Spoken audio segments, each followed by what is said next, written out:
Can you hear me? Yes, you obviously can.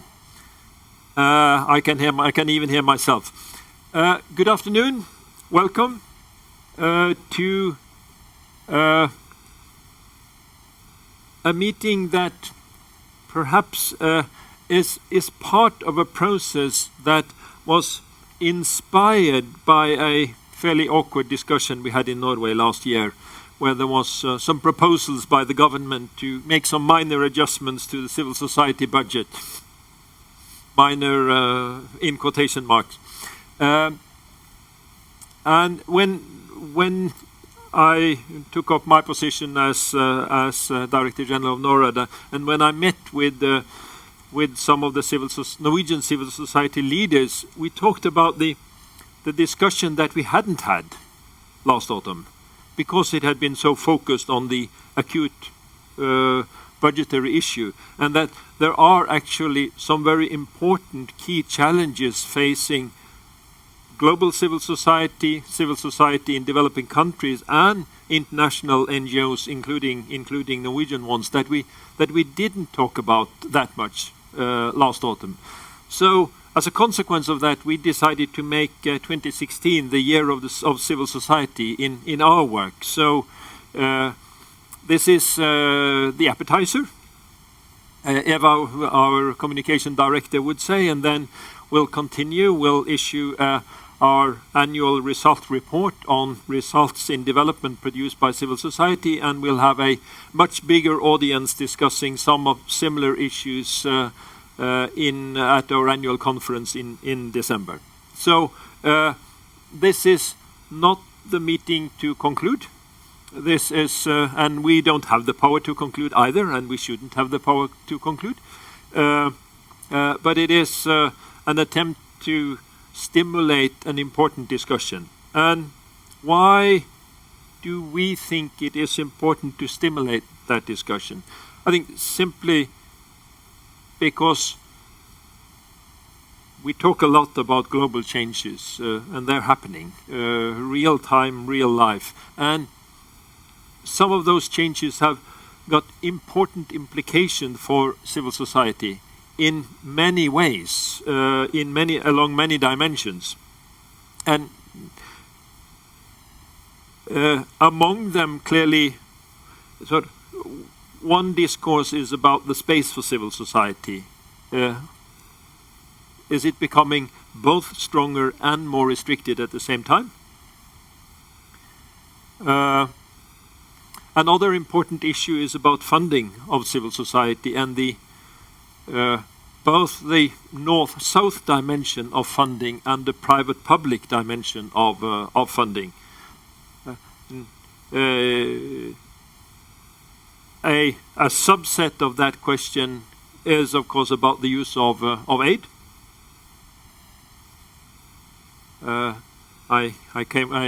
Before I came to Norad, I was with the OECD, and we were specialists in counting aid.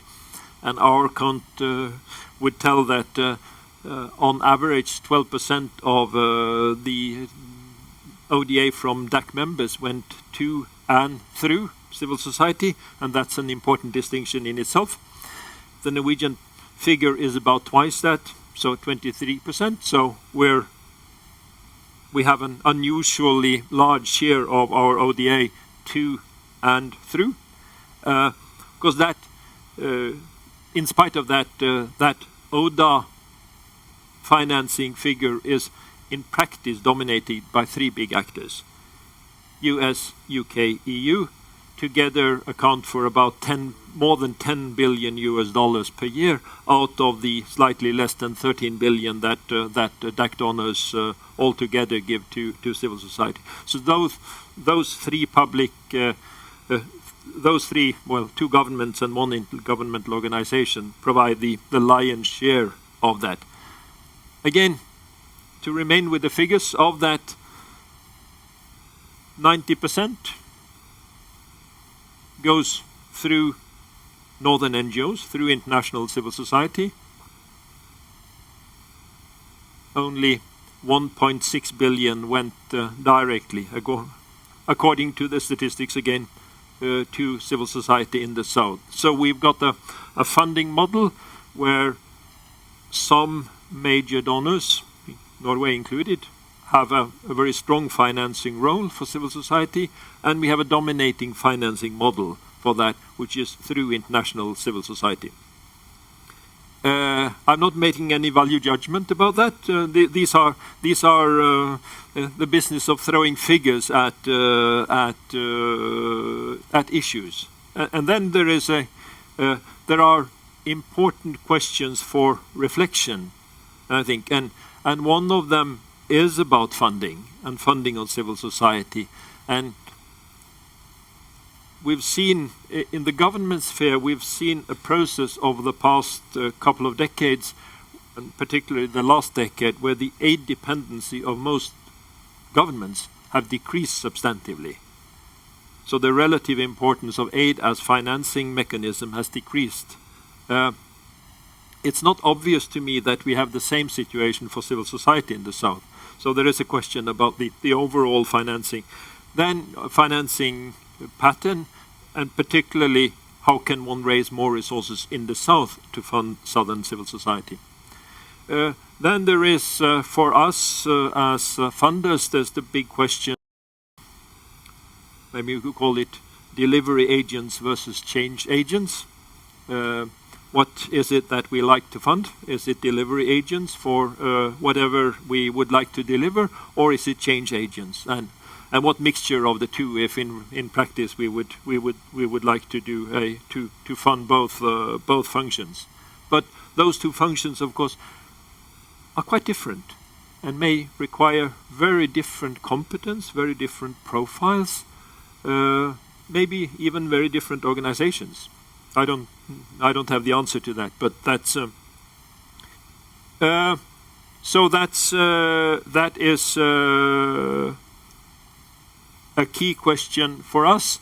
There's also a bit linked to that, but not totally overlapping, the question of what's the consequence of the professionalization of management of aid? Because when I look back, when I came back to Norwegian aid administration now after a decade, I could see the important changes that have taken place in the way we actually manage funds, the increased demands that have come as a result of public scrutiny, public debate, Auditor General's reports, you name it.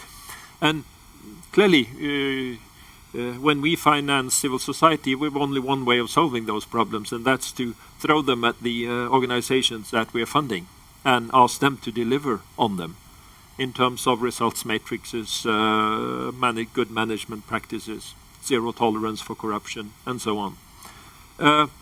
What's the relationship between that process and the objectives that we are trying to reach in financing civil society, and perhaps particularly the change agent part of civil society work?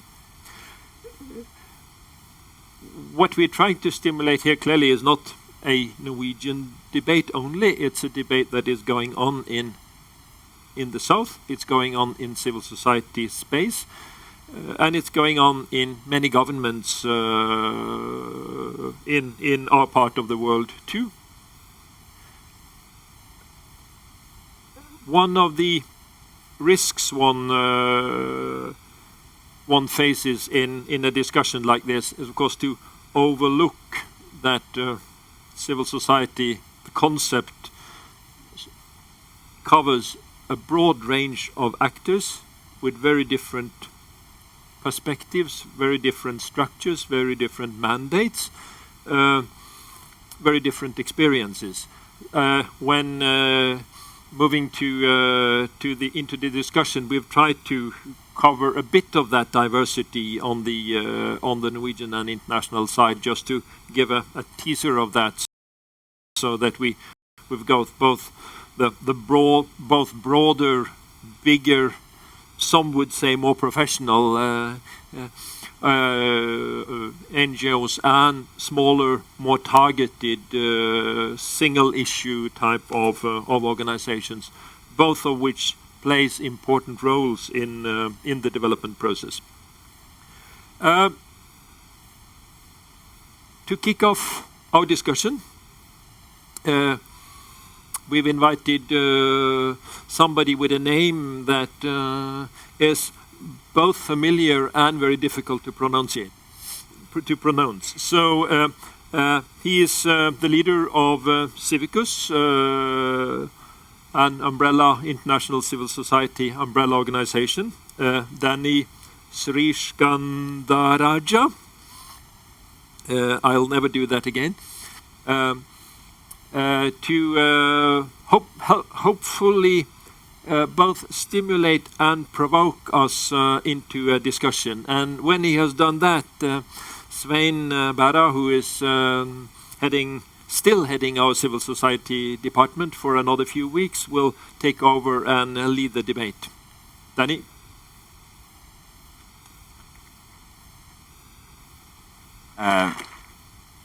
Thank you very much, Jon, Paul, Sven, and colleagues for inviting me here. It's great to be back in Norway, to see some old friends, but also to recognize the fact that Norway for so many years has been a leader in sustainable development, not just because of the aid levels and the aid composition that Jon has talked about, but because for decades, I think, the Norwegian government and the Norwegian people have supported civil society all around the world. And it's great to be here at a time when you're talking about the next phase of your policy development and how Norway itself thinks about how to support civil society and achieve sustainable development. And of course, it's also great to be in a country that's at the cutting edge in terms of implement agenda. And I hear that your Prime Minister is going to present your own report to be tabled at the high-level political forum tomorrow. So it's great to be here for all of those reasons. What I want to do, as Jon said, is to provoke you a little bit with some observations, drawing from my experience of 3.5 years working for CIVICUS, the Global Civil Society Alliance. I'm going to tell you a little bit about CIVICUS, which was founded about 20-odd years ago to strengthen citizen action and civil society all around the world. We are now a membership-based alliance with members in more than 170 countries. Many of our members are national platforms or associations of NGOs, but we also have individual organizations that are active members of the CIVICUS family, as well as individual activists. Our headquarters are in Johannesburg, South Africa, but we have offices in Geneva, London, New York, and we have people working from home or within members all around the world. We tend to work in 3 areas. We do a lot of knowledge generation. There's a lot of research that we do into the state of civil society. We produce national level reports on conditions for civil society. We do a lot of, sadly, we spend a lot of our time trying to push back on restrictions placed by governments and others on the activities of civil society. And of course, we do a lot on the international level to influence the global processes around civil society. We're funded by a mix of development agencies and some private foundations and, of course, member contributions. So that's about CIVICUS. If you want to know anything more, civicus.org. If you'd like to join as an individual or organizational member, you can find lots of details on the website. Let me start with a definition of civil society. The arena outside the family, the state, and the market, which is created by individual and collective actions to advanced shared interests. So it's important for me to just put that out there because for us, civil society is much beyond organized NGOs or non-governmental organizations. Civil society for us is about voluntary and collective action, about social movements, about informal or voluntary groupings. And it's certainly beyond development. So often in conversations like this, we talk through the development lens, and I suspect we will for most of this afternoon, but I think it's important at the outset to remember that we're not talking about just organized bits of civil society, and we're not talking just about development, but about broader civil society. I want to share with you 4 trends that we've observed in our work talking to and working with civil society around the world. The first, and perhaps most worrying, is this. Last year alone, my colleagues documented threats, serious threats, to civic space in 109 countries around the world. So here we are, almost 70-odd years after the enactment of the Universal Declaration of Human Rights, which guarantees our freedoms to assemble, associate, and express ourselves. But we live in a planet where 6 out of 7 people live in a country where one or more of those freedoms, we believe, is under threat. And that is a worrying trend, because in 2014, the equivalent number of 109 was 96. So in more and more countries around the world, we're worried about conditions for civil society, or civic space, as we call them. And what's going on? Well, we have some very familiar attacks and intimidation of activists that many of you will be familiar with. People are locked up for daring to speak truth to power. People's offices are being raided because they're daring to question government policy. People are being killed because they're daring to highlight corruption or questioning natural resource extraction. All around the world, in far too many places, we're seeing very traditional attacks and intimidation of civil society. But we're also seeing impediments to the rights to assemble, protest, and express ourselves. And that is happening not just in places where you might expect, but in countries like the United States, where last year we saw what we thought, what we would say are unjust or unfair intrusions into the right to peaceful assembly. If you think about limits to media and internet freedom, something like 60% of people on the planet live in a country where it's still illegal or punishable to criticize the government, the ruling party, or the monarchy in some form or another. You know, one test of the fact that we still live in a world where some of these basic freedoms are not guaranteed. And perhaps worryingly, in many, many parts of the world, there are gagging clauses on the activities of civil society. We saw it very recently in the United Kingdom, you know, arguably the mother of parliamentary democracies, where the Cabinet Office said in a directive that no civil society organization that receives money from the government can use that money to lobby the political process in any way. Now, we think that's wrong, because that goes against the independence and vibrance of civil society, the rights of civil society to speak out and engage in political processes. But it's also stupid policy, because you want people working with homeless people to be able to use that experience to inform policy making. You want people who have direct experience of gender rights to inform gender policy making. And so this idea that somehow charities should stick to just delivering things and not engage with policy making or policy shaping is wrong. And in many, many parts of the world, we're seeing this trend, including, I was in Denmark last week, where there are hints of that starting to money from the Danish government, you know, a bastion for many, many decades of free speech and open democracy. We're seeing some worrying trends. And so this is not happening just in dictatorships, it's happening in very mature democracies, and it's happening not just by states clamping down on civic space, but other actors. Fundamentalist religious organizations, big businesses who are in collusion with political elites who don't want an independent civil society to cast a light on what's happening on environmental exploitation or resource extraction.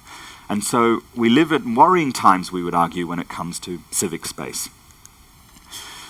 If you move beyond the political conditions that enable civil society to function, the basic freedoms, and look at the operating environment, or the so-called enabling environment for civil society, then we think there are things that we need to worry about here too.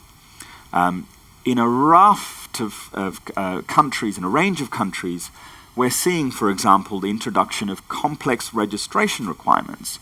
So non-governmental organizations that want to register themselves or work in particular areas are having a whole range of registration and administrative requirements thrown at them, and that those requirements are then used to destabilize or threaten civil society. In Kenya, for example, last year, the government threatened to deregister some 950 NGOs who it claims had not filled out all the paperwork adequately. If you look at those 950 NGOs, a large number of them happen to be organizations working on democracy, good governance, and human rights, and who had been critical of the government. In India, the world's largest democracy, we've seen a range of new measures aimed at stifling civil society through red tape, through bureaucracy. And of course, an Indian minister said to me recently, you don't understand. What we want is, we want people to play by the rules, and that's why we've instituted these regulations. It so happens that those regulations don't apply to the private sector, to companies. But it seems only to NGOs, and particularly to NGOs who dare question government policy. And I could go on. The registration process itself has become the sort of latest battleground for governments who want to stifle civil society. And of course, there are countries in which civil society is restricted in terms of what it's able to work on. In Zimbabwe, for example, civil society organizations that work on human rights or good governance are heavily restricted because the government's very sensitive about these sorts of things. And then, perhaps the most popular tool in the restrictive governmental toolbox, which is around foreign funding. In country after country, restrictions are being introduced on the ability of local civil society to access money from abroad. The country that pioneered a lot of this is, of course, Russia, where the Putin administration for years has now required Russian civil society organizations that receive money from abroad to register themselves and declare themselves as foreign agents, using the same word, I'm told, as in Russian as spy. So in all documentation, they have to register themselves as spies and undergo extra checks. And this has infected the world, this trend. So we're seeing similar regulations in Ethiopia, of course in Israel, where the parliament just recently introduced a new law doing the same thing, but it so happens that the sorts of organizations who are going to have to declare themselves as foreign agents happen to, again, work on issues to do with human rights, good governance, Palestine. We have another worrying trend in terms of the enabling environment for civil society, which is that many, many donors are moving from a model of grant-making, where civil society is enabled to choose what it wants to work on, to determine its own impacts and policies, to a model of contracting. That civil society becomes just another vehicle to deliver aid or deliver development rather than as an empowered agent in its own right. And finally, to add to this mix, in the last few years, we've seen, again, a range of measures to combat money laundering or anti-terrorism measures, which have made financial transactions between or within civil society incredibly difficult. We saw it last year very directly, where we wanted to support a women's rights organization in Khartoum in Sudan. We were told by our funders, who are a large, progressive American foundation, that we were not allowed to move money into Sudan because it was a state sponsor of terrorism, according to the US government.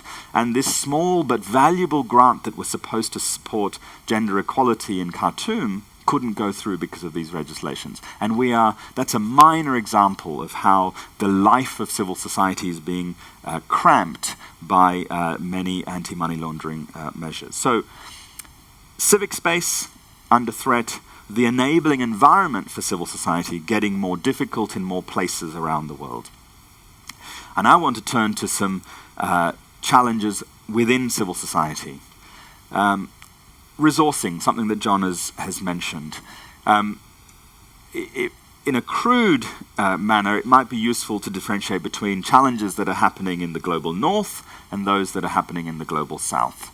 What we're seeing in the global north is that there are, in some places, cuts to aid or overseas development assistance, or even if there are not cuts in the volume of aid, there are moves away from civil society, so that the $12 billion out of 150 billion or so of total ODA volume last year, we worry is under threat in many countries, or there's been a reallocation of ODA resources to other expenditure, refugee reception, or in some cases military expenditure. So even if it hasn't happened in any dramatic sense yet, the trend is worrying to the extent that resources, valuable and limited resources for civil society, may be being shifted to other priorities. And then there's the issue of what I call log frame-itis, which is a disease that has swept the development world in recent decades. And it's the intent of it is fantastic, which is we want results, we want to show what we've been able to achieve through public or taxpayer money. The impact has been horrible in many ways, that so many wonderful civil society actions and initiatives have had to be morphed, projectized to fit in with donor log frames. That the social transformation that we want to achieve, that most of us in civil society have set out to achieve, has had to be fitted into the log frame. And no wonder then most of us spend our lives sort of trying to achieve incremental change in year or 2 year long projectized bundles and failing to achieve the sort of systematic or systemic impact that we want. And then this idea of corporatization, so coupled with the contract-based approach to development, is the fact that so much of development is becoming corporatized. The US example is perhaps leads the way. Last year, of the $4.8 billion of USAID contracts that were issued, only a quarter of it went to civil society. 3/4 of that money, large corporate conglomerates and large corporate actors. And so here we are, perhaps those of us in the sort of development sector, thinking naively that development is the bastion of these do-gooding NGOs. That's no longer the case for many a donor. That once you start to see the world in terms of impact and metrics, and once you start to see the world in terms of being status neutral as to who delivers that aid, then inevitably you give $9.5 billion open-ended contracts to a consortium of private sector actors, as USAID did recently. And so this is deeply worrying if you're in civil society, because for us, for many of us in development and in civil society, we think that that civil society is both a means and an end in itself. That civil society is not simply here to deliver development, but it's part of the social transformation, it's part of the institution building that sustainable development has to be about. And in many, many parts of the world and many, many donors, I see a worrying trend where the art of transformation, which we're involved in, is being killed by what I call the science of delivery. And one final issue around resourcing, which is around donor fatigue or fundraising fatigue, which is in many parts of the global north, private giving seems to be at saturation point. So in many parts of Europe, something like 80% of people are giving to charity or giving to non-governmental organizations. It's unlikely that volume of private giving is going to go up, which means that we are in a very difficult scenario where those of us who are competing for these resources are competing for a dwindling pot of money, which then has a difficult implication of raising the costs of fundraising that brings us into this sort of unhealthy competition with each other to secure resources. And again, I don't know how many of you are familiar with the UK context, where recently this has become a very politically charged issue because charities have been accused of simply going after the money, and there was a tragic death of an old woman who'd been, the accusation was that she'd been harassed by charities calling her and calling her and calling her, chasing her money, that she gave up and committed suicide. It's a little bit more complicated than that, but that was used in the British media as a tragic example of this competition between charities going wrong. And then if we move to the Global South, the funding context is perhaps even more acute, which is the statistic that Jon mentioned, that only about $1.5 billion of that $12 billion spent to or through civil society goes to southern actors directly, i.e. 1% or so of all ODA, means that southern-based civil society is receiving very little direct funding.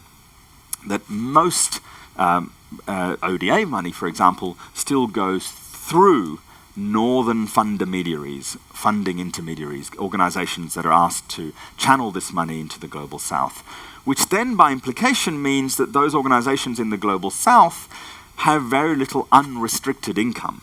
Most of them are dependent on as sub-grantees down the line, down the funding line, and therefore it's more difficult to build the long-term institutional strength the sorts of resources that have enabled northern civil society to mature and consolidate, the unrestricted income that allows you to invest in your services, invest in your staff, has become more difficult, or is very difficult to reach in parts of the global south. And of course, if you overlay that, onto that, the fact that many governments are restricting the access that these organizations have to foreign funding, we're in some really difficult terrain. Just on Friday, there was a study released that shows that in India, where these foreign funding restrictions have been introduced, a study showed that of 700 progressive NGOs, those working on development and social services of one form or another, have had their income halved in the last year because of restrictions to foreign funding. So already there's too little, I would argue, resources going into southern civil society, and now when countries or governments like India restrict those flows, that little amount becomes even smaller and harder and more politically contentious to get. And of course, the flip side of this, domestic resource mobilization, which is the southern philanthropists or southern publics supporting this work, of course, is starting to happen in many, many parts of the world. But we've just been doing some research on this, which suggests that this is it's unlikely that any time in the near future, even in middle-income countries, will local philanthropy and local giving step up to replace foreign funding flows. It's happening in some relatively neutral service delivery areas, but when it comes to change-seeking organizations, social justice, rights, good governance-based organizations, they are finding it very difficult to convince local donors to take the political risk of supporting their work in those countries. I've been living in South Africa recently, a middle-income country. It's graduated to middle-income status with huge numbers of wealthy people. But many, many of the South African rights-based organizations and good governance organizations are struggling because those people are not willing or prepared to support politically controversial causes in South Africa in the way that foreign funders would do. So one last trend. Again, another internal one, which is about the uneven landscape within civil society. And this uneven landscape is my polite phrase that I use. It strikes me, this is my provocative bit, that what's happening in civil society is that money, power, and profile is also held by a relatively few actors. And this is a universal statement because I see this happening in the global north and in the global south. That there's this movement towards those relatively few actors being able to get bigger and bigger, because they have the public profile, they have the access to policymakers and get the influence, and before they know it, they get more resources because they have a better profile, and before you know it, they start to crowd out smaller actors. And for those of us who believe that the beauty of civil society lies in its diversity, this is a worrying trend. We don't want an oligopolistic civil society. We want a diverse and vibrant civil society. And of course, another implication of this is that with size, it strikes me from my observation as an outsider, comes obsessions with brands and competition. That so many of our bigger NGOs spend their time worried about what happens to their brand, or what the competitors are doing in terms of their marketing campaign, or what are the competitors doing in terms of their grants proposal. And that's healthy in some respect, because we want the discipline of competition in some cases. But I have a fear that we've backed ourselves into a very unhealthy corner where this sort of corporatized behavior is overtaking much of civil society. And of course, the problem with size becoming this important, overlaid on the north-south division, is that money may trickle down, so you might be able to sub-grant and put money through others, but power doesn't. That ultimately, if those who control the money hold the power, and we may try to build in systems that try to counter that, but there is a danger here that by pushing money through a few big players who may then be responsible for on-granting it or sub-granting it, we may get ourselves into a challenge with this. And of course, another observation that I have is that, and I'm lucky enough to be able to go to many, many international fora and speak at events like this, but I meet very few strong Southern voices. that the normative landscape in civil society, those who capture the headlines, those who get quoted in the media, tend to be from northern-founded, northern-funded, or simply larger organizations. So again, this idea of having a diverse civil society, I think, is under threat in many ways, whether it comes to money, power, profile, or simply in terms of voice and representation. So, those are 4 trends that worry me. But I don't want to leave you depressed, so I want to just leave with a little bit of optimism, just to keep you optimistic. The good news is trust in civil society remains incredibly high. All of the research that I've seen in this suggests that people all around the world continue to trust civil society more than governments, business, media. And that this is consistent and stable, that people in general, North and South, trust civil society to speak for them, to deliver services more effectively, and so on. Ooh, I don't know quite why that's been... That, again, we talk about political apathy, particularly in the global North, but I think we're misreading what's going on. There is an apathy towards political institutions, political parties, and so on, but there, I don't think, is a reduction in the thirst for participation. In fact, I would argue the contrary, that one of the biggest things going for civil society is that young people all over the world, particularly in the global South, have a thirst for political participation. They want to shape their futures, they want to be involved in political processes and decision-making at all levels. They also have new forms of activism and organizing that allow them to do that, to express themselves through new ways of organizing and mobilizing.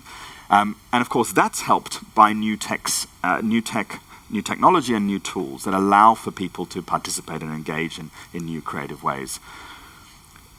So right up the top, I don't quite know why that did that, but I've also said that civil society is at the cutting edge in many areas. This is one of my favorite photos, the one, I hope you can see it, in Paris last year around the climate talks. That's citizens organizing around the 100% renewable targets. You know, that's an example, climate change, where civil society has been at the cutting edge, at the vanguard of the struggle for sustainable development, for sustainability, have been pushing our leaders to take action. And we should be proud and recognize the successes that we've had in changing the politics of climate change, for example. It's not good enough, I'm not saying we should be complacent, but in many, many social and environmental issues, civil society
I think it is in process.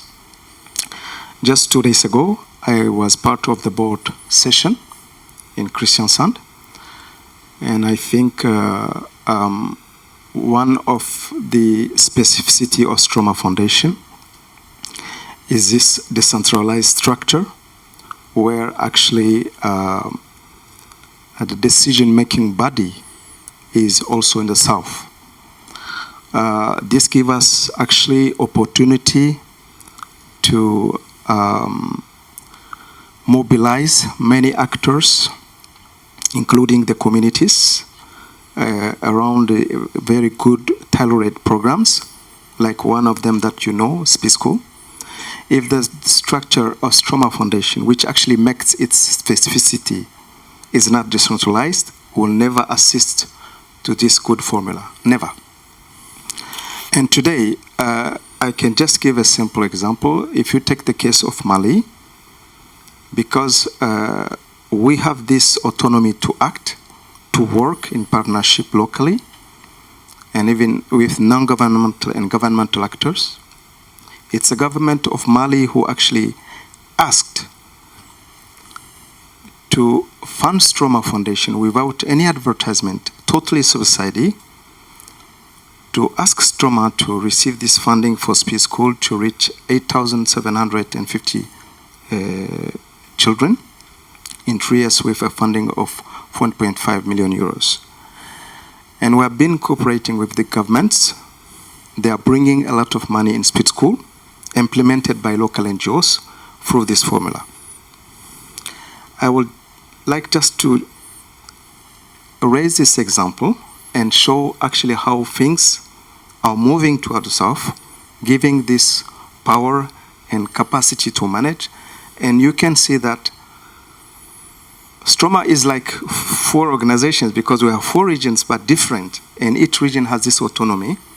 When they bring good and effective programs, it can also cross-fertilize towards other regions.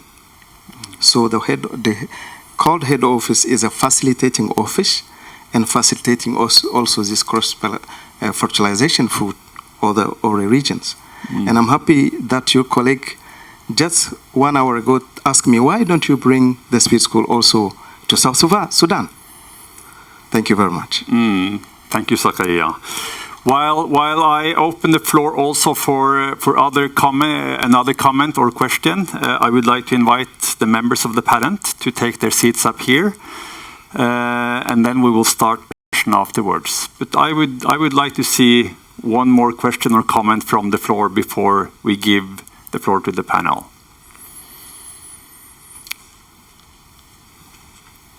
Does power trickle down?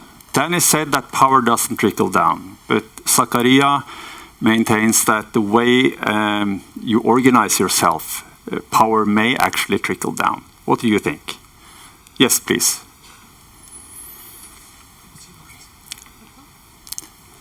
Down there, yeah. Thank you, Sven. I actually was prepared to raise a question. Am I allowed to ask Daniel a question? Yes, absolutely. Thank you. Daniel, my name is Jan from FK Norway, the Norwegian Peace Corps. Thank you so much for your profound analysis. Now, if you put some filters to your analysis, let's say women-led organizations, faith-based organization, or youth organization, would your analysis and the 4 trends be looking differently, you think? Thank you. Yes and no, I think, is the short answer. Yes, because I think some of the politics of what's going on is affecting those people who are working on controversial or edgy social issues. So our next State of Civil Society report, which will be published this week, looks at this question of exclusion. You know, what is civil society doing around the world to tackle marginalization and exclusion? And the overwhelming finding is that that civic space restrictions seem to be hardest hit on those people working on different aspects of marginalization, whether it's gender equality or youth inclusion or LGBTI issues. And so I think if we were to take that lens, that's important. The no bit is that there is a distinction between civil society organizations, those who receive funding, who have, who do the log frames, if you will, and the rest of civil society, which is made up of all sorts of movements. And the sorts of people I think you're talking about, especially young people these days, are better at organizing themselves outside the NGO framework. So questions of funding and an NGO to fund and resource. And I think that brings with it a new set of challenges, especially for those of us within civil society, is how do you respond to these movements that are very different from the way that we organized ourselves especially in the development sector for the last many decades. Thank you, Danny. Now I would like to invite the panel to speak, and I will introduce each and every one of you just before you speak. And halfway, questions and comments from the floor. But Anna Marie Helland, you had the Norwegian Church Aid, one of the biggest Norwegian organizations. Are you obsessed by brands and competition? No. No, and I think that's basically because probably we are, in Norwegian terms, a relatively big organization, so we don't have to fight. I believe the smaller agents have to fight more than we do. But I think bringing the brand into the world is actually, we have been very reluctant to use NGO or NCA logos and branding our material out in the field, thinking that this logo mania is sort of going at the cost of the local organizations. However, we see now that bringing our logo out is also a question of accountability, actually, so that people know who we are and who we represent, that we are not necessarily indigenous, or because we have local staff, and they may come with an NCA t-shirt, and then people will say, okay, so you come from Norwegian Church Aid. You don't come from the South Sudan Council of Churches, which is different. So it's also about being clear who we are, so that it's easier for people to interpret who we represent. So it's not actually due to competition. That's more a question of accountability, actually. Would you like to go on with your startup 3 minutes? Yeah. I recognize all the challenges that was presented in different ways. I think for Norwegian Church Aid, we have a partner base consisting of faith-based organizations, mostly, not only. We differ between mainly 2 categories of partners. We have the core partners, who are faith-based organizations. Then we have resource partners, who are more NGOs, very often specialized NGOs, whom we use to capacity build or to challenge or to help our core partners in doing their work. Our challenge, or the good part and the bad part, is that our core partners are not NGOs very often. They are faith-based organizations. They are churches, they are mosques, they are Buddhist monastery orders, and that makes them weak meeting sort of the development sphere. I mean, they have no chance of getting hold of funds or reporting according to, regulations. I mean, if you go to a Norwegian congregation, they wouldn't have a PMER officer either. So it's basically about, the demands that you put on on the type of partners that we work with, where we see a very specific role for us as an intermediary. And the challenge is that many of our partners in many countries where we work are very influential because they are faith-based and they have large, huge influence, also politically in the countries, because they have a very strong constituency. The reason they have a constituency is that they are faith-based entity. It's not because they are an NGO. The moment you make them into an NGO, they lose their legitimacy. So that is really always a balance for us. And the legitimacy they often have because they deliver services where the government can't reach. They deliver health, they deliver education, they are present in rural areas where government cannot reach. So in a sense, their political capital depends on their ability to also deliver services. And that is always for us a balance because, yes, they are service deliverers, but mainly they are change agents. But without one, you cannot really deliver the others. And that is for us always the balance. How do you How do we capacity build our partners, and not the least, how do we help them challenge government to take over the funding for the service delivery of basic services over time? Because that is really a major thing for us. Yeah, the balance between change and delivery is also in the same way the challenge between working alongside the government, like Zakaria needs to do to implement speed schools, but also to challenge the government, and the civil society needs to do both. Yuma Ochieng, you are representing one of these strong young voices from the South that Danny think are missing in the debate. And you are working with the civil society on a broad base in Kenya and in East Africa. Please let us hear your thoughts on the discussion here today. Thank you very much. A lot of things that Danny has mentioned, it's things that are happening, especially in Kenya. Especially in the civil society, Kenya has been a leader in civil society engagement in Africa for a long time, especially in the 90s and in the early 2000s. But recently, we've noticed that the rain has started beating us down again. And especially with the two things that has been mentioned, the civil space is shrinking very greatly, and also restrictions of funding. And that has really come up with the new government. Some of the things might be because the civil society was very engaged with the ICC process, that both our president and the deputy president has been key figures, and probably it's payback time, I don't know.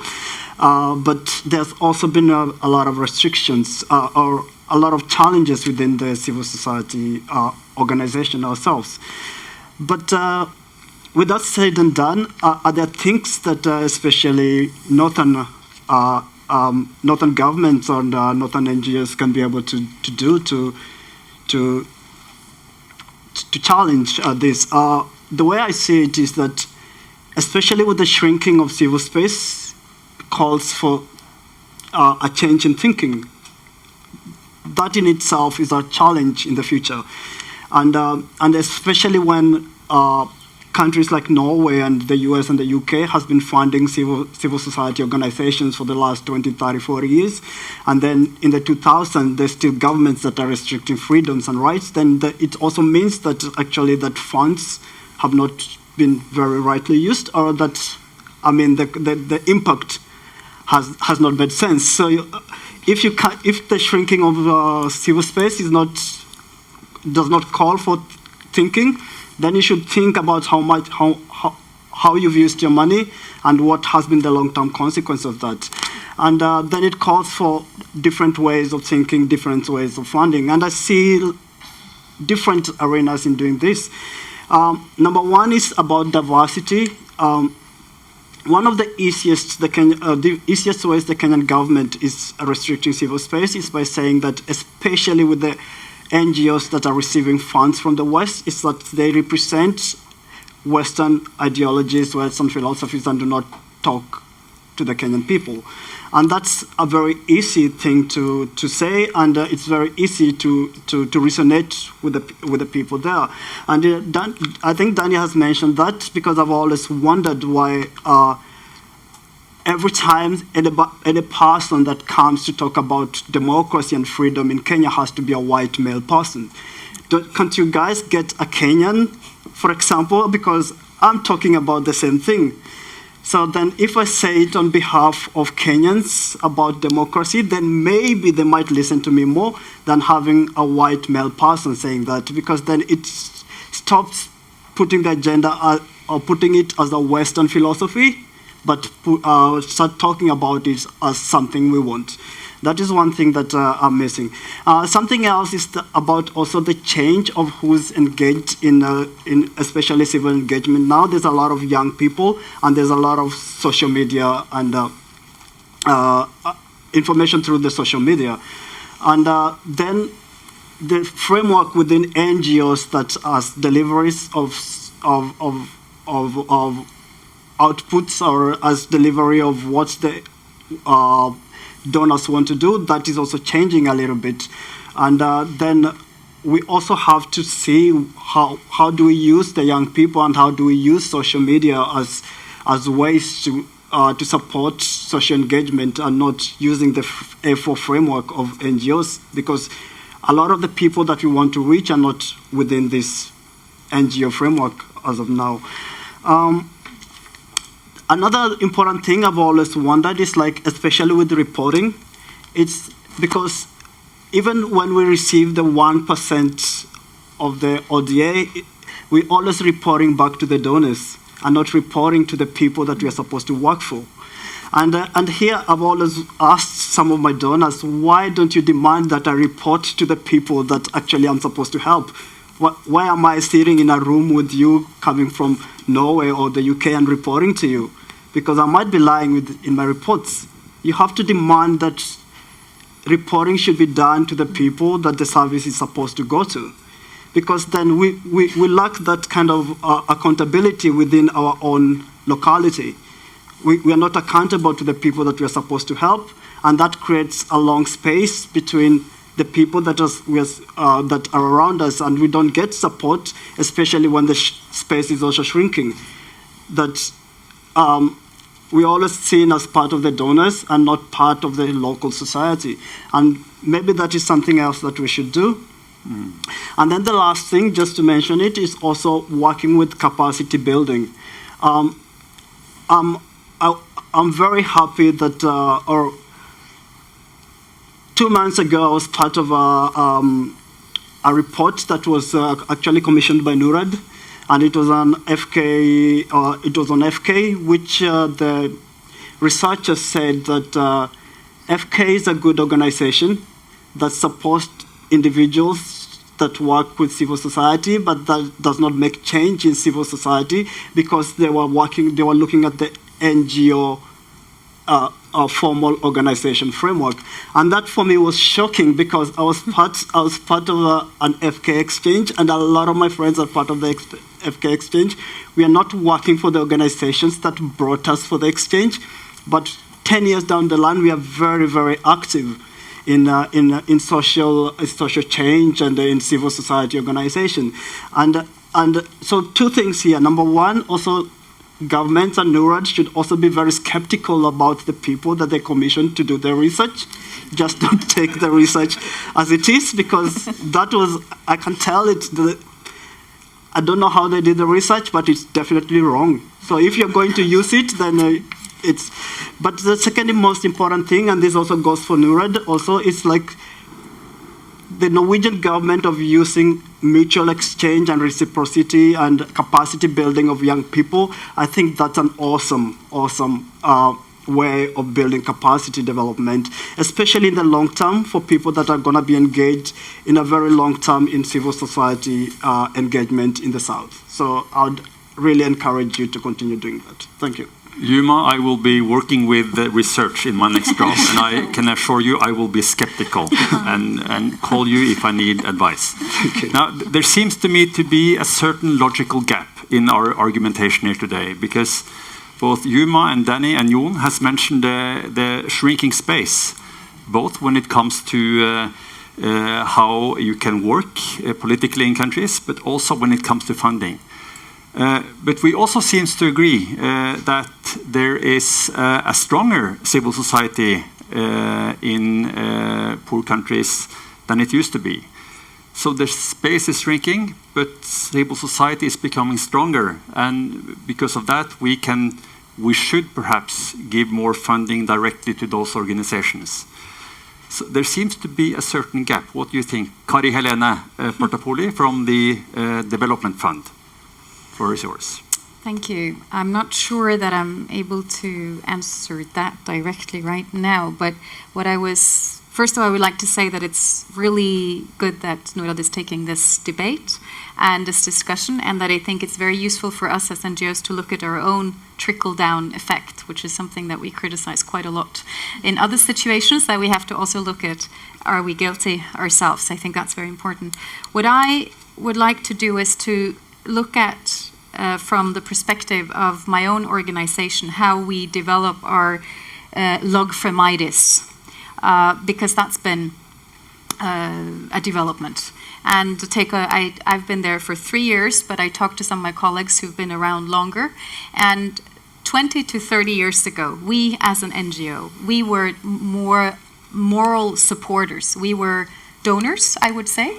We had money and then we had partners, but we didn't really have many demands, basically because the whole aid system was different. So there weren't that many demands on us either.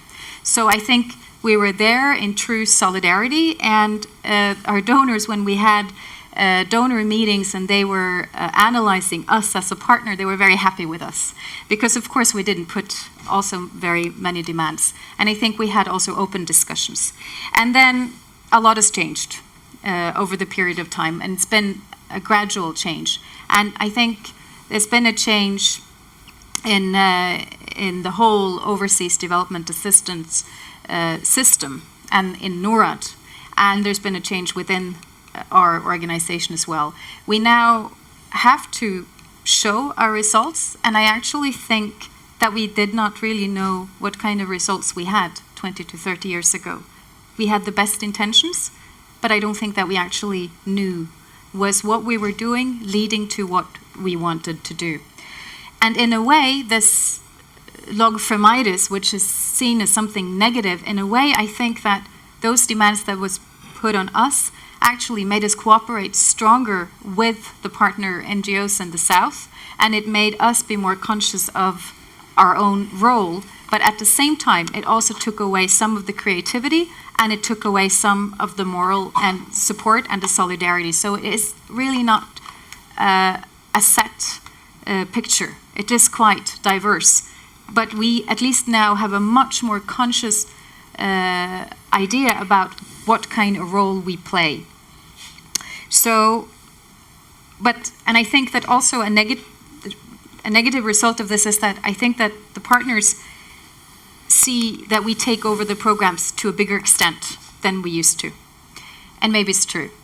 But, so that's the different sides of the logfremitis, not just negative and not just positive. But also I would like to say that I think finally that it's good if Norad could support NGOs in the South to a bigger extent. But what I hope is that, and we as many of the NGOs here, when we see that our partners are ready to receive funding from Norad or other places, we move away, and we've been part of writing recommendation letters and to do the capacity building that's needed for them to receive the funding directly. But what I'm worried about is that if you take away the role of the civil society in the North, we see the way that the situation for civil society all over the globe actually is threatened. I am worried that the up-and-coming NGOs, the NGOs that are mostly under threat for political reasons, who will support them? And I think that a directorate will not be able to do that capacity building, and the politicians will not sometimes have the interest at all to do it. So I think that we still have a role. And I think also it's important to say that the NGOs in the North, we have a voice for the international solidarity in the North. And I'm not sure who would support that. And I think we need that international solidarity more now than ever, maybe. Thank you, Kari-Helene. Now I would like to open up for the floor for comments or questions so far in the debate. And it's interesting points of view whether we should maintain a system as it is with Norwegian NGOs as intermediaries to achieve better results, or if Norad and other donors should really try to make more influence, more power come directly from the South. Yes, please. My name is Aditya Bandyopadhyay. I am from an organization called Adhikar. We work on LGBT rights issues. I'm from India. I would just like to highlight a few points based on Mr. Sriskandarajah's presentation and what you just said, and I agree with you. First, there is no trickle-down of power, and that's the fact.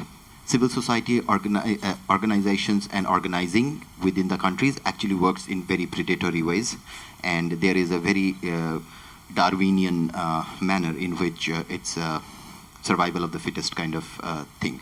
So all that solidarity talk and all of that is nice and fine on paper, but in reality what ends up happening is there are certain organizations that actually corner the capacity to meet up the bureaucratic demands that are made if donor funding is given directly to civil society organizations in the global south, and they become too powerful.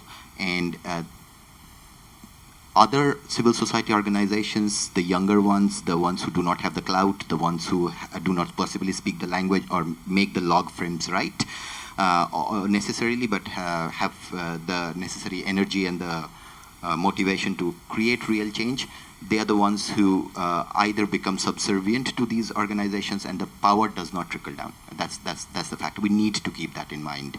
I think NGOs from the global north have a very crucial role to play in that, because what has ended up happening is, and that situation that has just been described, where you have got governments that are actually pushing back on civil society freedoms.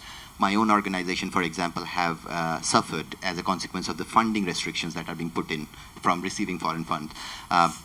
What ends up happening is that under that system, because of the trust that we have developed with some of the global north organizations over years of working together, we can find ways around those restrictions. But if it is, for example, I'm sorry to say this, but if it is, for example, a Norad bureaucrat that I have to deal with, and because the bureaucrat is less flexible than my partner in Norway, partner organization in Norway, I will probably never receive any aid, ever.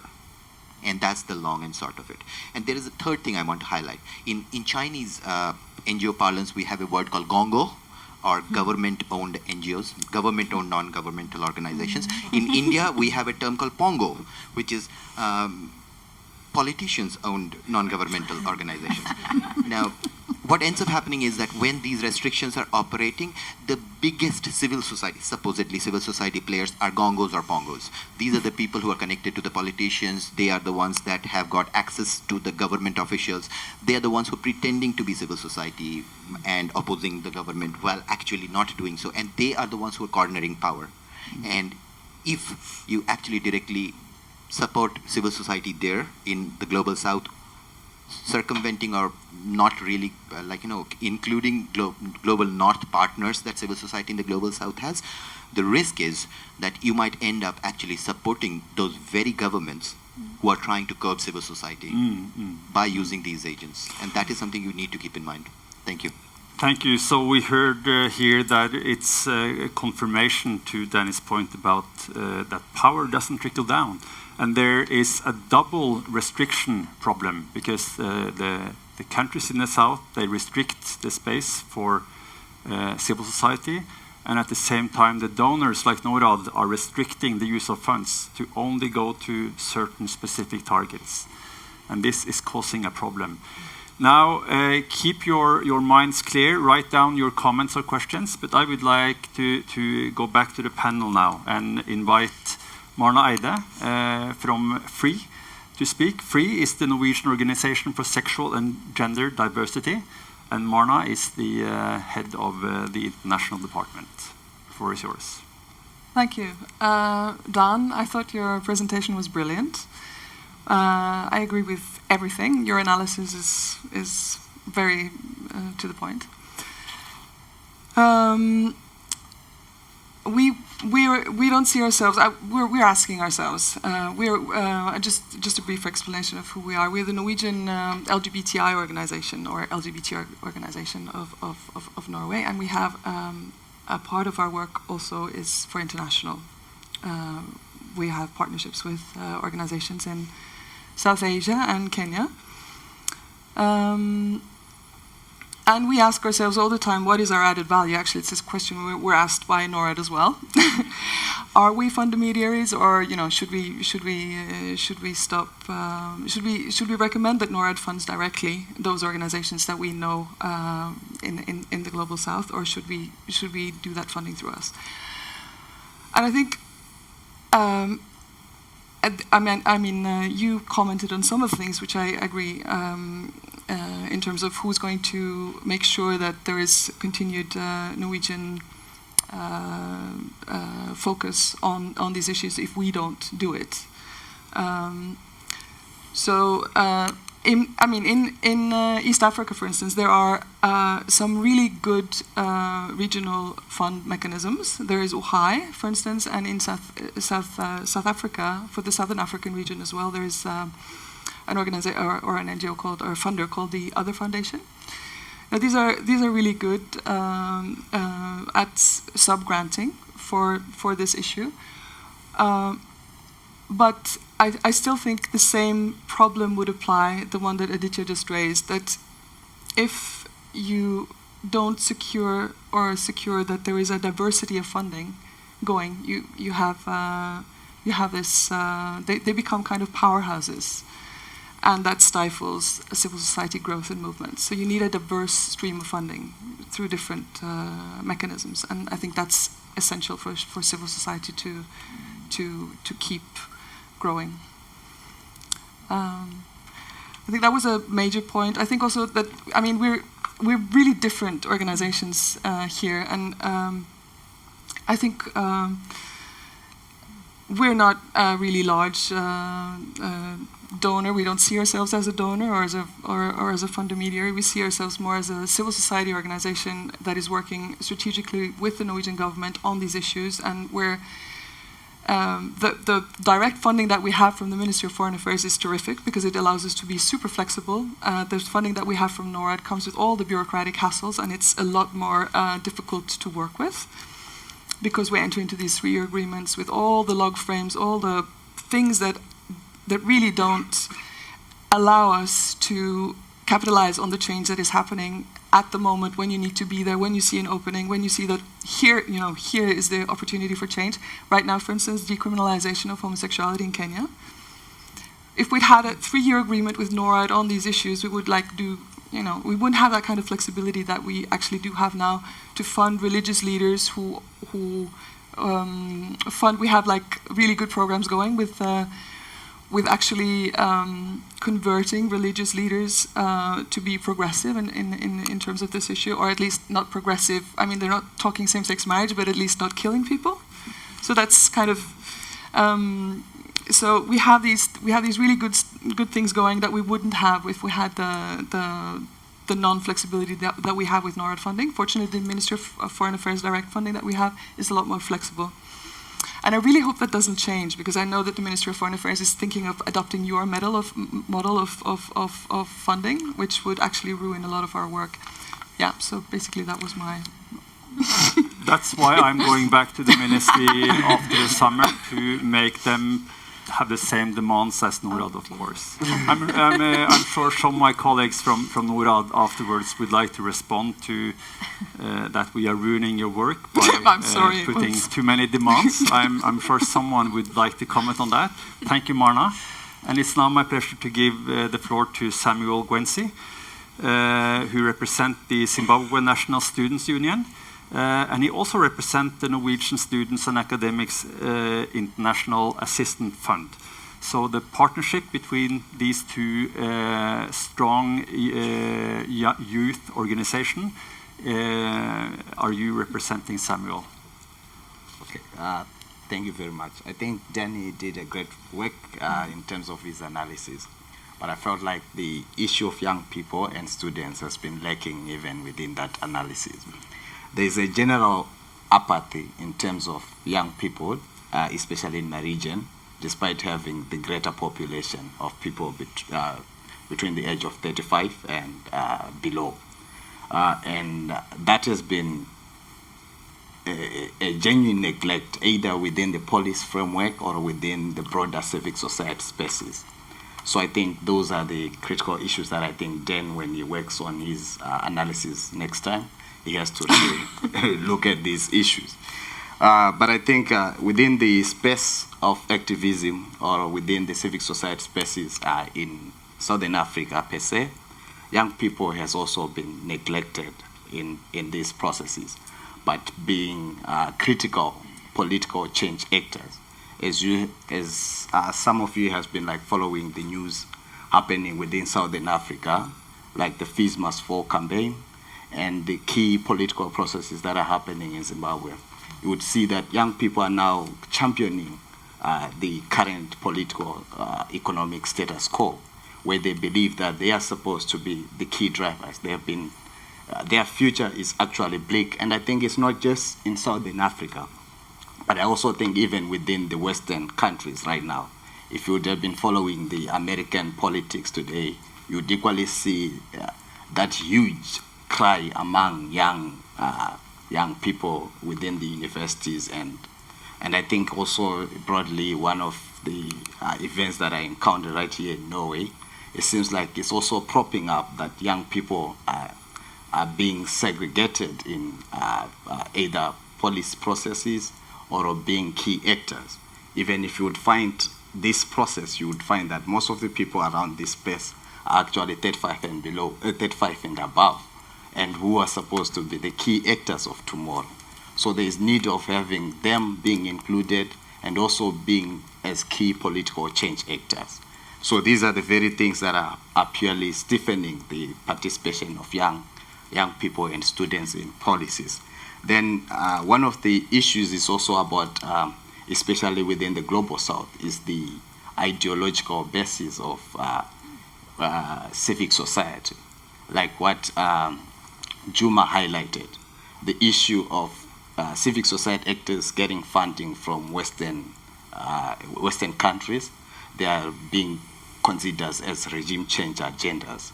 So this in its own brings some conflict of interest between the state and the civic society.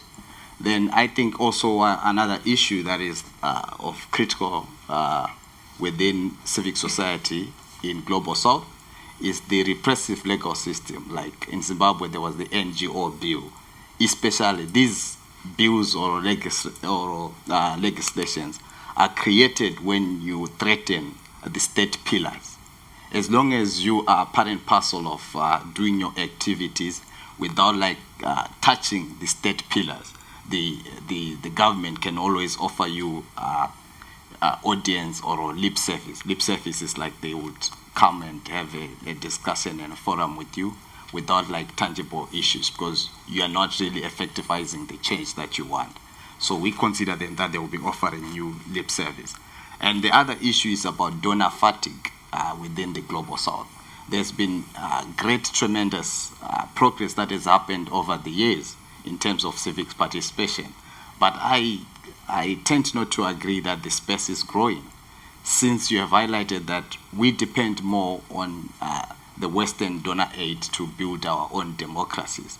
Whenever that funding becomes little, then it necessarily means the space of the political bourgeoisie, like those who own the means of production, are political actors, not just mere economic actors. The ones that control the economy within Africa mostly are either people with political ties or the politicians themselves. So this makes it very difficult for operation, especially of independent civic society actors. And the issue of donor fatigue right now, especially when I came here, there was this issue we are now trying to focus on other activities like the influx of refugees and stuff. But if you concentrate on that and neglecting the democracies of other countries, then it necessarily means that you always have an influx of more challenges, because whenever there is no stable regimes in our own countries, then it necessarily means that we are going to have critical crises, because we'll be fighting against authoritarian regime, which the possibility of war or serious political instability is very high. Then I also feel like the challenges is a one-size-fits-all approach, especially with Western organizations. Like when they come across the log frame matrix, the idea that you want such aspect to be delivered and you want such areas to be of focal or point within our own countries. This is really problematic. We may take that side just because we want the money, but not because they can really affect the change or the desired result. So we have to realize that each and every country, each and every area has got its own different ways and development mechanism that they want, rather than a one-size-fits approach. And I feel like the one-size-fits approach is also like within the Sustainable Development Goals. Like the issue of young people's participation in that, I feel like it may be problematic in the near end if the very young people who are supposed to be the basis of driving the future are neglected in even formulation of such critical developmental issues. So I feel these issues are supposed to be highlighted. Then the solution, I think, the issue of research-based advocacy. We need like to really study our various contexts that we are working on and make our own projections and ensure that our advocacy is like defined on a more research-based advocacy rather than just a mere one-size-fits-all or just a mere implementation of issues which has got no basis.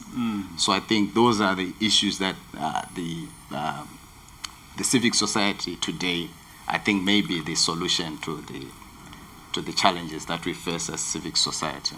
Yeah. Research-based advocacy, and you know that research-based advocacy even won a Nobel Peace Prize awarded here in Norway just a couple of years ago. So it's important and maybe something to learn from. Tove Bang, you are head of the Norwegian Save the Children, Redd Barna. Redd Barna is also a term used throughout many countries, not only Save the Children. The floor is yours.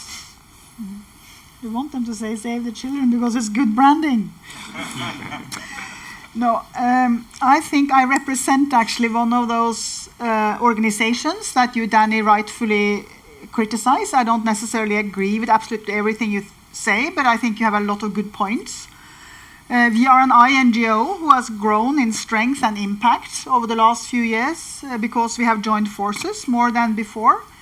We work in 120 countries, we have 25,000 staff, and we have a turnover of $2.4 billion US.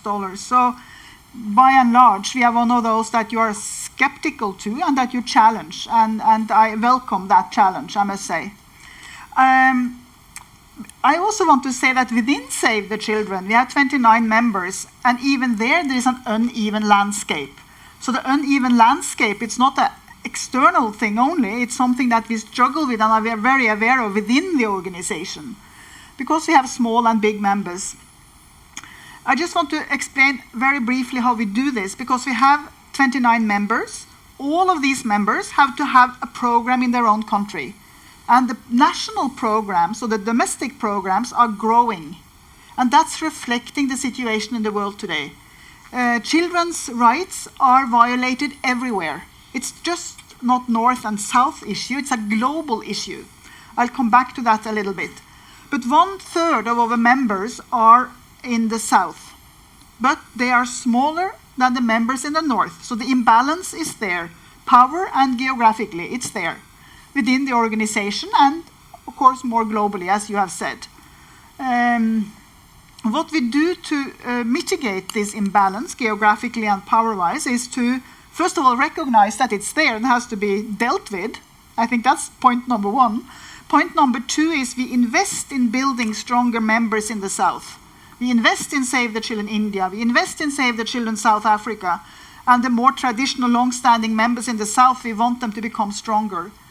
And then we do something that you might not consider building the strong South, but we convert some of the country programs to national members.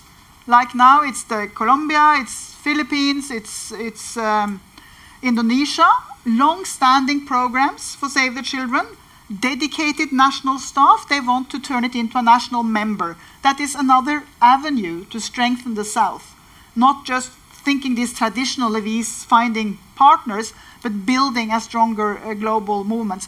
Obviously, we also have multiple and hundreds of national NGO partners, and we want to work with them in such a way that they are a stronger advocates for children's rights. One of the challenges, and that was discussed in a seminar last week, it's in humanitarian situations and in fragile states, where it's more challenging to really give more autonomy and strengthen the South. I think that's sort of the bigger challenge than in longer term development. There was an ODA report that took this up last week, if you saw that. Time to let go, it was called. But back to this, we have to reflect the world we live in. And this northern, the global north-south is sort of a very used term within NGOs. But the world doesn't quite look like that anymore. So it's a little outdated. As I say, children's rights are violated absolutely everywhere. It's more complex than north-south. You know, most poor people live in middle-income countries. Our sister organizations, Save the Children US, are really growing their domestic program because they have deprived communities where children are not accessing good health or education or protection. So it's more complex. We have poor countries and we have poor people. It's not rich south, rich north and poor south. It's a slightly more complex situation that needs a more nuanced discussion, I think, for us to really move the needle on this. Yeah, but that is not an excuse for correcting the balance. It's just understanding the total picture in a slightly different way than north-south. I think I'll leave it at that. Yeah, thank you. Now, maybe we should give the 8 speakers a hand before starting the debate. Many has pointed out that civil society are engaged in a wide number of issues, and we could discuss very many topics here today. We don't have that long time left, so let's try to restrict us to 2 main topics. And the first is, in my opinion, after listening to all the 8 speakers, is what could Norwegian organizations do differently to shift influence and power from the north to the south, and thereby achieve more real impact. The other question would be, what could a donor like Norad do differently? Is it less demands and less restrictions? Is it more funding directly to civil society in the south, or other things? You may, of course, comment or ask any kind of questions you want, and I now open the floor. And we have a hand here.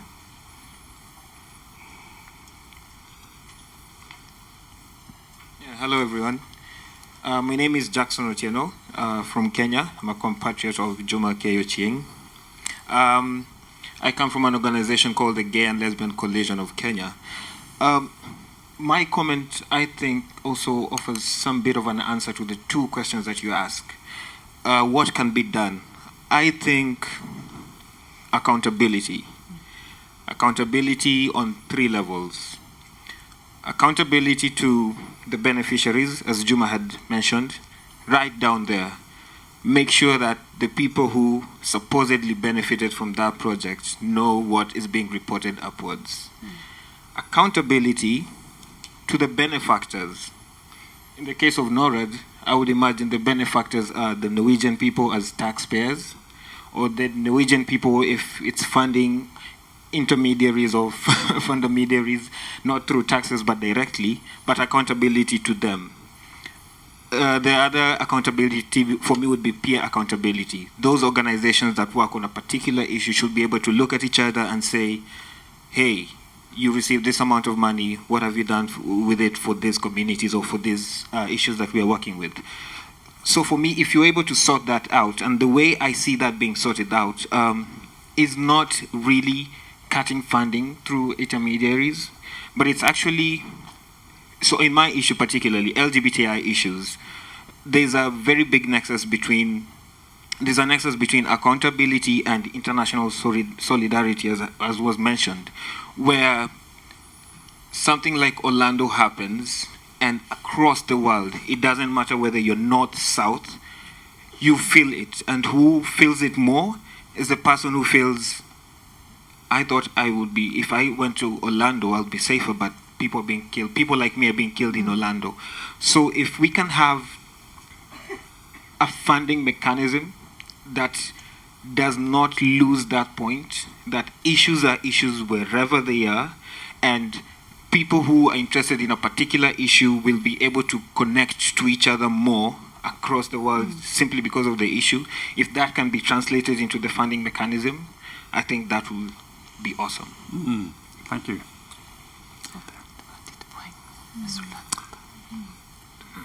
Would you like to make a point? Yeah.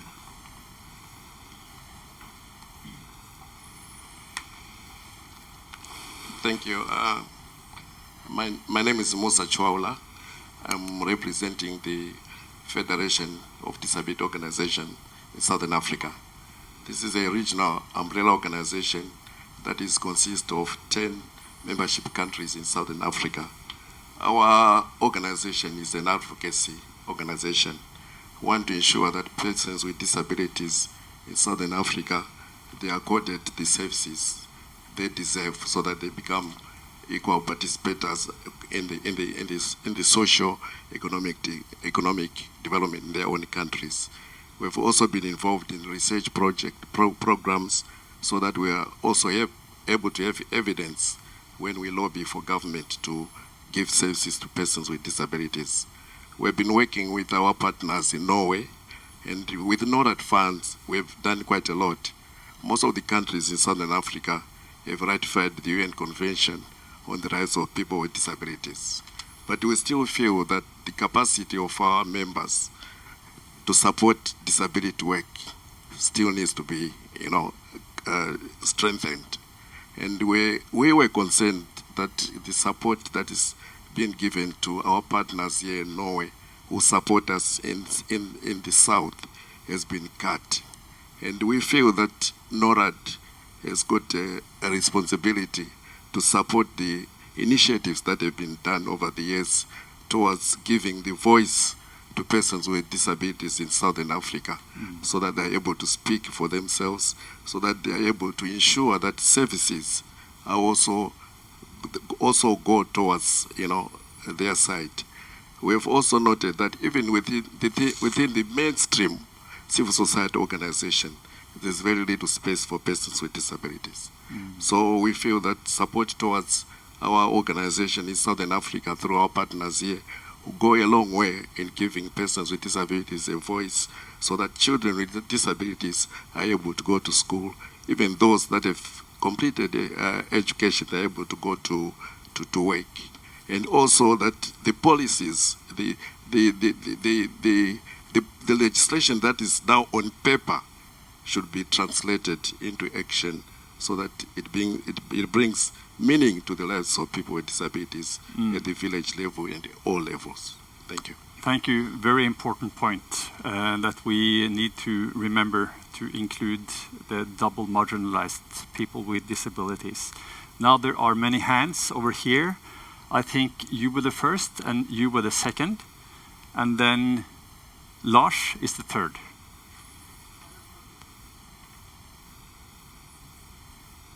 Hello, yeah. My name is Tayyab Chaudhry. I'm the head of the International Health and Social Network in Norway, and at the same time chairing the Diaspora Network in Norway. Civil society contributions, all the actors sitting here, they've done the marvelous job. But as a diaspora, we have also been contributing into the Norwegian development. And the 14th or the 16th project being financed by the Norwegian Norad. And above more than that is like individuals, donors, and individuals, diasporas working in their own countries for the development, which is also part of the Norwegian development. And we are still feeling that we are always left a bit on the side, which is not considered as a Norwegian development, which is also important that it should be included into the Norwegian development. But at the same time, the difficulties the diaspora is facing, apart from the remittance going from the Norway and the rest of the world to the home countries, are even more than which is our donors are providing, which is also one of the key factor that the diaspora needs to be looked after even more for the capacity building, and their capacity need to be addressed in the Norwegian development. Thank you. Thank you very much. Very important point about the stream of funds, not being aid money, but money directly going through the diaspora work.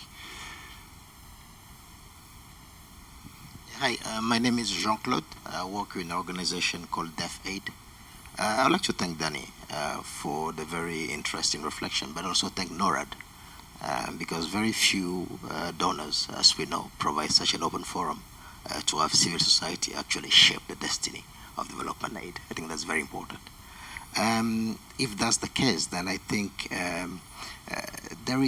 I'll talk more about Norad. I think there is an opportunity, and a great opportunity here, to be able to look at what we want as a purpose of development aid. Because it seems to me that we have been in a cycle for so often that the development aid mechanisms are actually failing to adapt to a changing society. We woke up one day and realized that Tahrir Square became the main issue in the world, isn't it? There are guys on Twitter who actually managed to move regimes. But then what do we see in a country like Egypt, for example? The situation has gone back. Because how many organizations who have the 3 years agreement with donors could be able to get in and actually give the support for those guys who are actually making change for the societies? So I think we live in a different area, and we have to be a bit more creative. Danny mentioned log framitis. I will talk about framitis, just our propension to just try to frame everything, try to frame change, try to frame results. We cannot frame results. We cannot frame changes, because different environment, different societies, and different situations call, in our opinion, for different interventions. An organization I work for example, we have the organization structure we have as Deaf Aid for Norad is different from the one we use in the field. Because in the field, when you have on top of our structure is our patron. We don't call them beneficiaries, we call them patrons. And then we have the board that comes in, and then it trickles down. So that everyone in the organization understands that these are actually the guys we are ultimately accountable to. But then again, when you go to now to report back to donor, I'm not talking about just Norad, but other donors that you have been working with, it becomes a bit of an issue, because again, you don't fit within the frame that has been developed. So I think we need to, we have reached a time here that calls for reinventing probably how we look at development aid and what we think is the results that matter. Thank you. Thank you very much. And before continuing on the floor, I would like to invite Yuma to respond. I'm not going to respond to that, but there's two main issues that have been highlighted that I just want to follow up on. One is that, especially with the funding and the important role that diversity and people from the diaspora how they can be useful in this process. We've talked about funding being cut. Just from this morning, actually, in Kenya, the Kenyan government has brought or is bringing up a law where all expatriates have to get to renew their permits, and every expatriate has to show that if you've been there for more than 3 years, what you've done to not have a Kenyan have the job, for example. And that means that even for the NGOs that are for the INGOs, then you have to think otherwise. There has to be locals that are going to be work for that. And one of these things is to using actually the diaspora. That was what I meant by diversity. Using the diaspora, strengthening them, or bringing local people from these countries to come and get this capacity development and bringing them and taking them back. Another idea of it is the South-South cooperation or capacity development that FK does, which is looking at maybe a very strong Southern NGO that can actually build the capacity of other NGOs within their region or within their country. That's one thing. And then the second thing that I wanted to talk about is actually you asked the question about what Norad and what NGOs also in the North can do, and as for people like us, we are also looking at, like, especially when we do like research-based advocacy, we're also looking at, okay, what are the reasons about for the power what are the reasons, for example, for poverty? What are the reasons for the instabilities, or like what are the reasons for the power deficit in our countries? And we look at, for example, there's issues with the global power structures. And for people like me that are actually genuinely working with the not only with the poverty issues in Kenya, but just generally poverty and inequality issues as a whole, then I'll see it as a responsibility also for Norad and MFA and Northern NGOs to work within this global power structure issues. Because, I mean, pretending to, or not pretending, but trying to work to solve issues in Kenya that are part of a bigger problem of the power structures and global institutions that Kenya itself cannot change, or me and my NGO cannot change, but you as Norad, as MFA, as a big INGO in Norway can influence, is something that maybe you should also look upon, because now people are watching, people are understanding that there's bigger issues, and then you have to be seen to be working also on the bigger issues that are at a global level. Thank you, Yuma. Now we have only a few minutes left, so please keep your comments and responses brief. Anna-Maria? To challenge ourselves a little bit, because these meetings often also tend to be, we all tell each other how excellent we are. But I mean, looking up, because I said that NCA, our partners are, many of them are very weak, financially or administratively, but they are very strong, they have very strong voices, and they have very strong legitimacy. And I think what that has, because there has been a change. I mean, we have to, NCA, we cannot continue like we have been doing for the past 20 years. We also have to change mode of operandi. And parts of this in the last year has been to ask ourselves really, really strictly, what added value do we bring? If our partners could choose between 50,000 US from NCA and 50,000 from Gates, why would they choose us? And that is really sort of a key question I think we need to ask, and not we tend to shift the tables and think that the partners depend on us, but that's actually not so much the case anymore. Many partners want to work with faith-based organizations now. Why should they choose to work with us? And I think that has been a major challenge for us and our offices and our programs to actually distill that added value. And that goes beyond money, because and we come with an agenda. I think that's also fair to say, because I don't want to be part of a discussion where we are supposed not to have an agenda, that we're only supposed to fund, because we are a Norwegian civil society organization, and I have to be clear about that agenda. I have an agenda. Otherwise, you might as well get the funding directly. So it's also about that, not be shy about actually having an agenda that parts of the time is directly against our partners' agenda. On sexual and reproductive health, on sexual minorities, yes, we have an agenda. But we need to be open about that and have that in dialogue with our partners. Otherwise, it's not a partnership. Thank you. Kari-Helene? Many interesting issues here now. I think that the idea of solidarity is not enough. We have to know what we're doing, and we have to have a goal to what we're doing. And somehow, now I sound like a big supporter of the log frame, so it means I have this disease. But I think that the demands that are put on us as NGOs when it comes to added value and the log frame, to some extent, makes us more conscious about what our role is and makes us better at answering what you're saying, that there actually is no demand, no trickle down of power. I disagree with you, though, but I understand your point. But at least from my experience, I see both. I see that there is a transfer of power, and I see that in some cases it's not. But of course, the bureaucracy can reach absurd levels, and I think that the challenges that we have here in Norway, just to include the diaspora in our aid work, is an example of how maybe bureaucracy is part of what's stopping us from doing that. And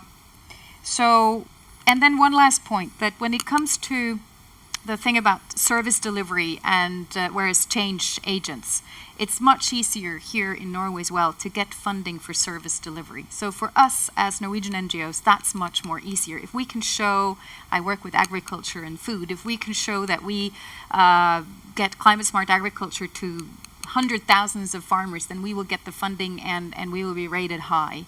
But if we want to do the policy work that's much harder to get the money for. So I think in that we really have to stand together, and I think in that we need each other, because it's not that easy to get that kind of money to work to create international change like that. So I will return back to the solidarity that I started with in my introduction, but just the idea of solidarity is not enough. It has to be with a goal.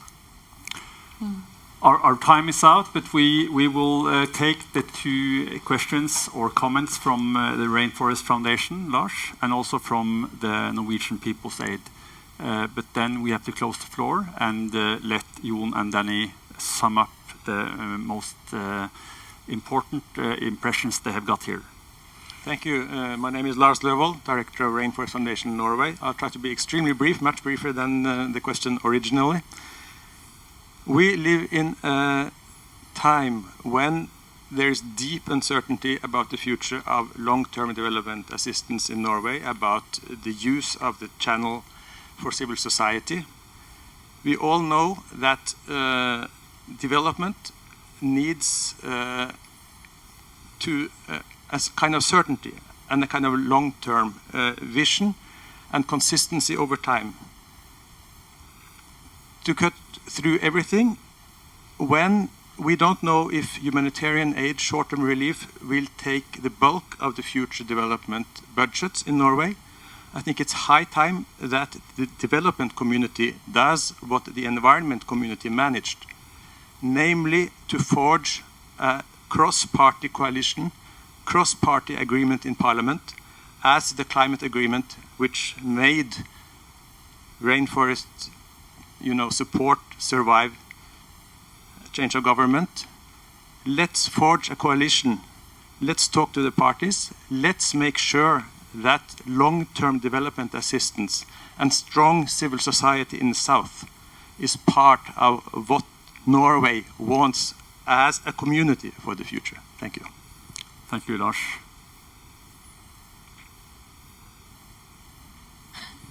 Okay, what can I say after that?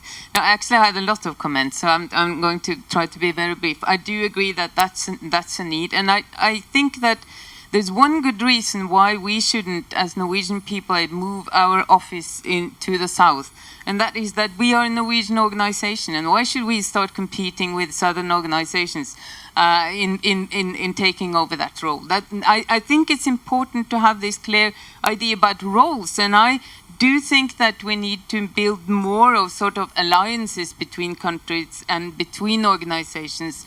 But one thing we know about civil society work is that one of the key issues to get results and to get change in processes is flexibility. And I think that is a huge issue that we need to address also politically in this alliance, we need to have flexibility in the way we work, and we need to look at the contracts. I'm more and more concerned about that, the contracts, so that we're not going further in this road to be subcontractors, look at partners as subcontractors, because that will ruin the relationship. That's my line. Thank you very much. And Danny, now it's your job to draw everything into one line, and then so we can walk out this afternoon and be wiser. Okay, no, thank you. Well, I'm going to walk out being wiser, because that was a really fascinating conversation. So thank you to Norad and colleagues for hosting it. I mean, what was interesting for me is that some of the themes that we talked about today are very similar to the themes that I end up talking about almost everywhere I go in the world. North, South, it doesn't matter, because it comes down to questions like legitimacy for civil society. For so many of us, we can't confuse the fact that we have an account or an office with legitimacy, because at the end it comes from the people we claim to represent or serve. And I think that was clear in so many of the comments that that's a real issue. And many people talked about accountability. And another wise Indian activist once said to me, don't ever confuse accounts-ability with accountability, right?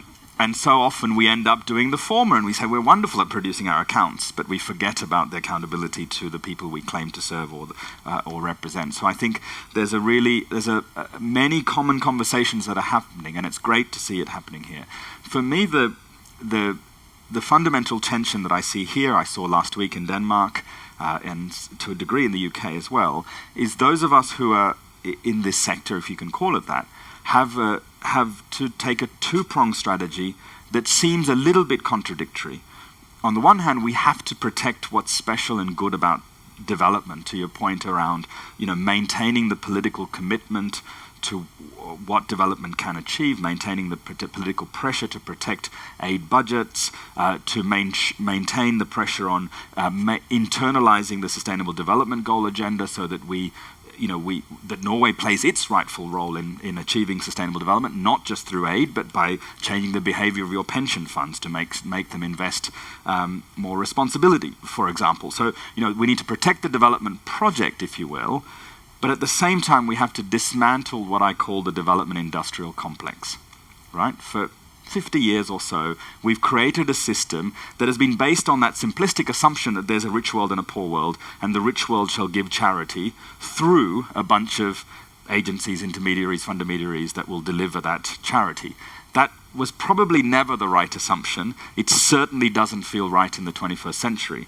And so, but that doesn't mean that there isn't a role for northern NGOs. I think there has to be a role, because if you believe in the universality of the Sustainable Development Agenda, then we have to do that here in Norway as much as we need to do it in Namibia or Nicaragua. And so there is the key question is, what is that role for civil society here? You asked what's the recommendations for Norad. I think there were lots that I heard here around, seeing the diversity of civil society, making sure that civil society is seen as an end in itself as well as a means to an end, giving the flexibility someone talked about, the agility for civil society to deliver and deploy, investing in civil society's ability to build those networks and communities rather than just deliver programs. And of course, more direct funding to global south actors, more experimentation with fundamediaries at different levels to devolve that the power in a way.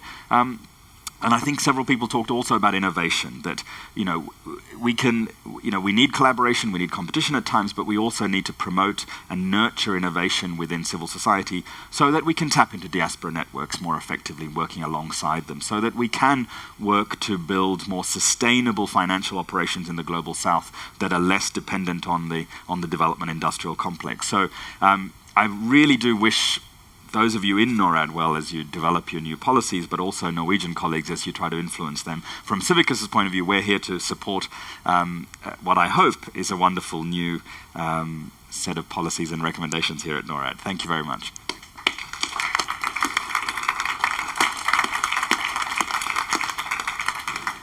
And then finally, Director Jon Lomøy. Well, I'm a Norad bureaucrat, and I have spent 30 years of my life in this particular industrial complex that we're talking about. What can we take away? And when I was at the OECD, one of the interesting correlations we never published, but which I think is empirically there, is the correlation between the share of aid that goes through national or to domestic donor civil society organizations and the ODA to GNI ratio. I think there's a very positive correlation between the two, and that sort of speaks to the question of sort of the domestic role of Norwegian and sort of national civil society in donor agencies, that the 1% doesn't come by itself. It's not a given. It's not a given. It's not something that is because it was agreed in New York some years ago, it will happen in every country.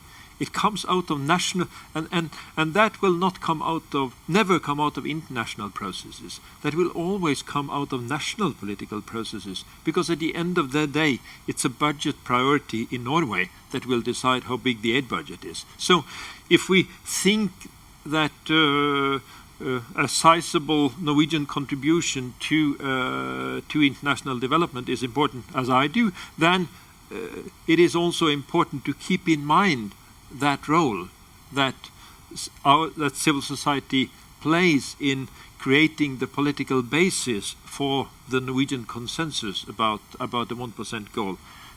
And if you look internationally, that's an increasingly fragile consensus. So I think that's one important part not to forget. Then results are not sort of given that again. Results are not optional. It's not as if we can choose to say, yes, we'll give you money and we will demand no results. That's not going to happen. So what we need, of course, is an intelligent discussion of what are we trying to measure? Do we measure it well? Do we have the correct time horizon on the measure? So that's an important conversation. But if we turn it into a conversation about sort of the need for results, then I think we've lost the game. Thirdly, because we've both heard and recognized diversity, that some of you work with partners who are among the most powerful in the country, in developing countries. Some of you are lucky to be out of jail. And that, of course, provides a very, very different type of context, very different type of roles that you as international partners and we as funders should. And it's very important to be more and more conscious about that diversity, both in terms of the country context that we work in and in terms of the nature of the organizations.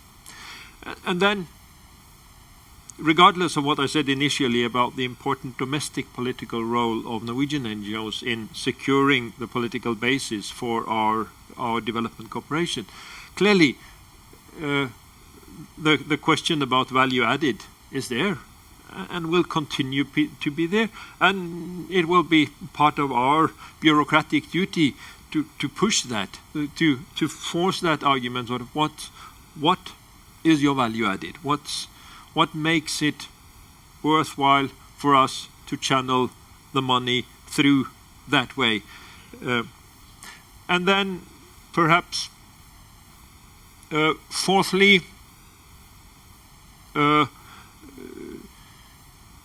there is a need for experimentation. There is a need to look at options, and to look at risk taking and sort of testing out new models, testing out new opportunities, and see what is it possible to do, what is not possible to do, and have a sort of venture capital type of approach also at times, but doing that carefully. Because doing that on a large scale here is too risky. So that needs to be, because we live in a real world also, and I live in a world where civil society is not corruption-free. It's not a corruption-free space. And you all know that is not. In societies where corruption is widespread, then civil society organizations, even one with fighting for causes that we support, are not corruption-free zones.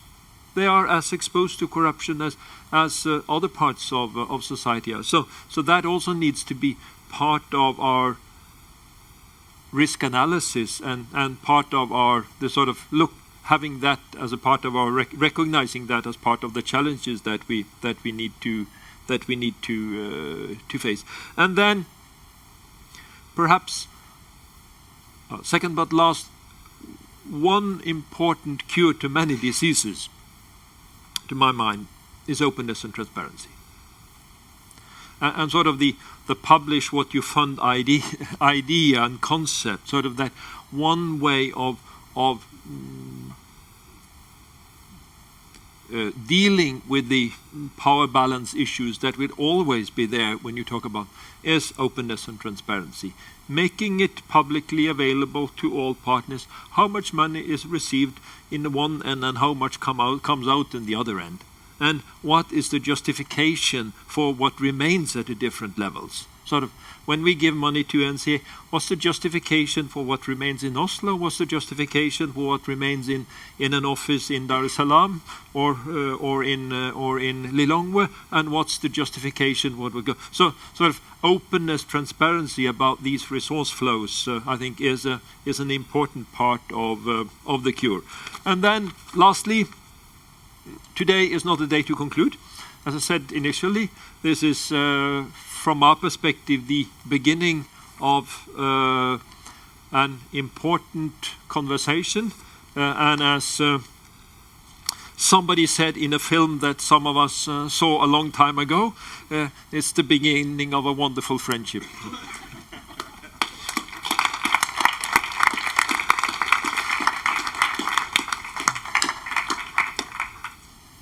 Thank you very much, and welcome back to Norad at the next Policy Forum. And I hope you brought umbrellas.